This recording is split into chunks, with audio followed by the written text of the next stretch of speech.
It is week 3 in the NFL, and I've got the skinny for you on a cash game play and a value play.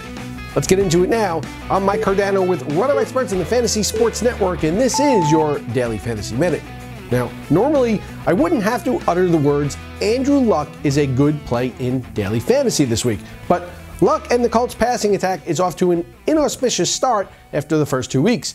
Now, there are two things that you should keep in mind here. One, the matchups were incredibly difficult against two of the top 5 projected defenses heading into the season, the Buffalo Bills and the New York Jets. And then B, the volume was still there. A year after averaging the most pass attempts per game last season, Luck has hurled the 5th most times through 2 weeks. Now, they've averaged 5.5 red zone passing attempts per game, which is almost identical to their 5.3 attempts averaged last year, which is still good enough for the 6th best in the National Football League. Now, look for the Colts to break out this week against a Tennessee Titans team that ended the season projected to be the worst defense in the league by anyone worth their salt that I know. They've done okay so far, but they've also faced a very soft schedule defending against famous Jameis in the Bucs and Johnny Backup in the Browns. Now, aside from his astounding volume a year ago, Luck averaged 0.56 fantasy points per dropback, which was the 4th best mark in the league. This week, you should see a combination of elite volume, a quality passer, and what looks to be a pretty friendly matchup. With a low floor and a high ceiling this week, Andrew Luck is someone that you're going to want to strongly consider in any cash game roster in week 3. Latavius Murray is perhaps my favorite back to own this week from a value proposition in PPR formats.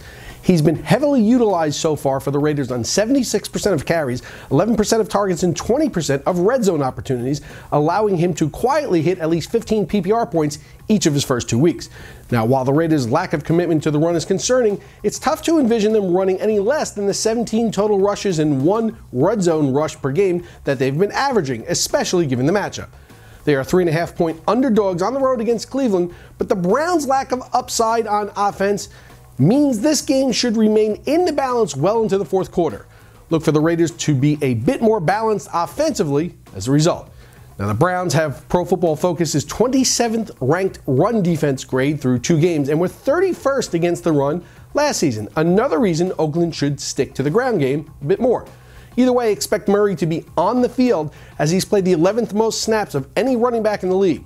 Murray's athleticism has people drooling over his upside, and it's translating to on-field performance with an impressive 4.9 yards per carry. Now, Murray's underpriced across the industry in week 3, and you should be taking advantage.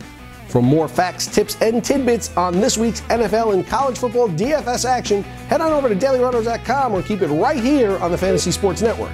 I'm Mike Cardano, and this has been your Daily Fantasy Minute.